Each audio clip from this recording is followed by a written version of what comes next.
Hey adventurers, welcome back to my channel where I share all things outdoors, like tips to help you feel prepared outside, gear, and more. I'm Shelby, a hiking and backpacking guide for Ground Up Adventures, an outdoor outfitter in Colorado. In this video, I'm showing you my gear wall, which you can see behind me. This has been a long requested video, but I wanted to make sure I had everything set up so you could see the finished product. I am a huge proponent that the more organized our gear is, the easier and more often we can get outside. This is honestly the most affordable gear wall I've done in terms of materials used to set it up, and once I figured out how I was going to set it up, it was honestly pretty simple. Some things I'll discuss in this video are how I created this wall, how I organize and optimize my system for packing by building this wall, efficient ways you can store your gear, and tips for creating a gear wall of your own. A lot of you also wanted to know about the gear I have stored on this wall, so I'll briefly go through that as well.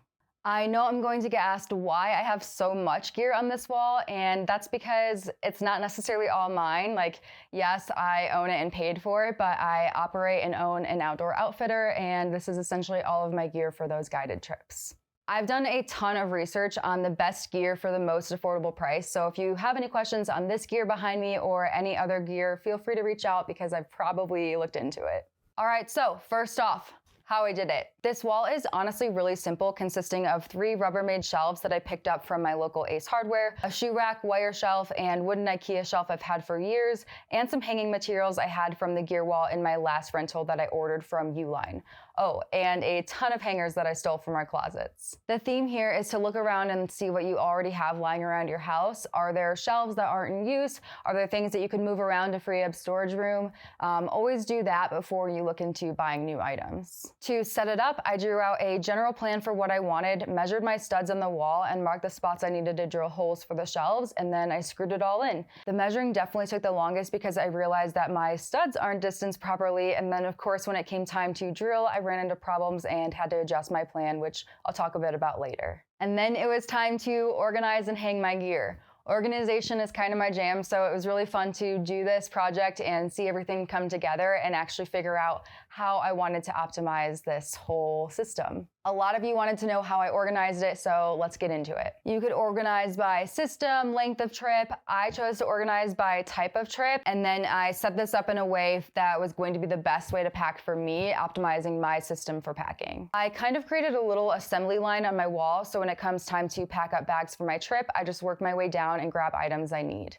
Starting with the backpack, then grabbing the sleep system, which includes the sleeping bag, sleeping pad and pillow, tent, and then little items like cookware, first aid kit, water filters. And then I love having this little station for my electronics so I can make sure everything is charged when I need it to be. I also have this little shelf that I store other smaller items like my maps, extra electrolytes and stuff like that, sunscreen, bug spray, bear spray, all that good stuff. All right, efficient ways of storing your gear. For this one, I think the most important thing is to store your gear in the most efficient way for your space. As a guide, I spend a lot of time packing and unpacking after my clients' trips, and I wanted to find a way that I could save time and space by storing everything in one space rather than in my garage and different closets.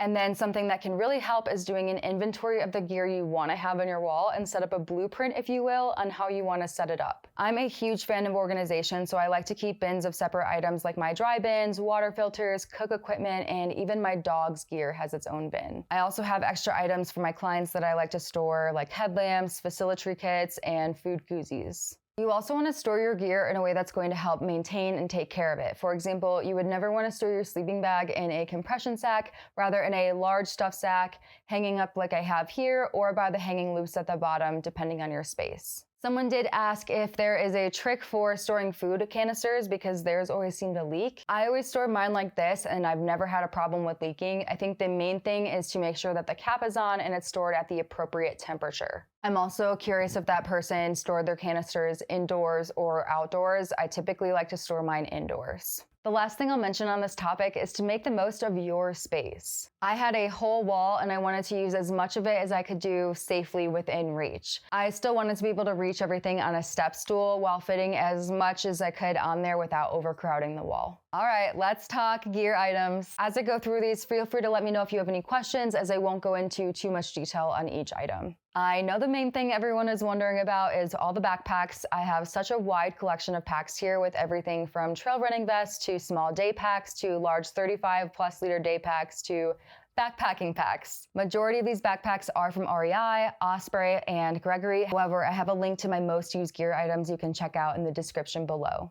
For sleeping bags, I have everything from down to synthetic bags, majority of which are Sea to Summit, but I also have a couple Mountain Hardwear sleeping bags, a Nemo Disco down bag, Big Agnes Torchlight bag, REI Trailbreak 20, and Enlightened Equipment quilt, which is technically Sean's. I have a ton of different sleeping pads here, but most of them are from Big Agnes just because I really love the R-value and comfort of their pads for the price. I do also have a couple Nemo switchbacks and tensors here, and I'm really curious to try out a sleeping pad from their new collection. I also have a few camp pillows here, all from Sea to Summit, and I love each of these. However, this down pillow is always my first grab.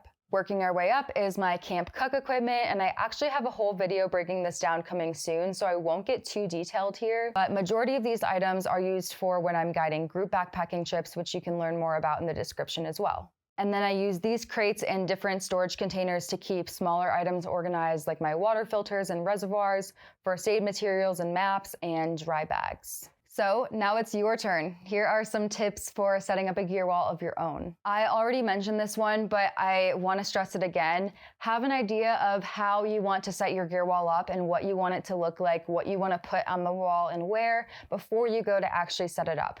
This will make it go by a lot faster and just more simply. Like any project, you have to be patient and be able to adapt to your plan. I had this whole wall envisioned, and when I went to actually go build it, I ran into some hiccups that kind of threw me off and had to change up what I was going to do. Like the fact that I couldn't hit studs or anchors on over half the wall because there is a literal metal plate covering the studs. But like anything in life, things will come up and you just have to be able to be flexible and make it work. If you found these tips helpful, please give this video a thumbs up and share your own gear wall hacks in the comments. And don't forget to subscribe for more outdoor tips and gear info. Until next time, happy trails.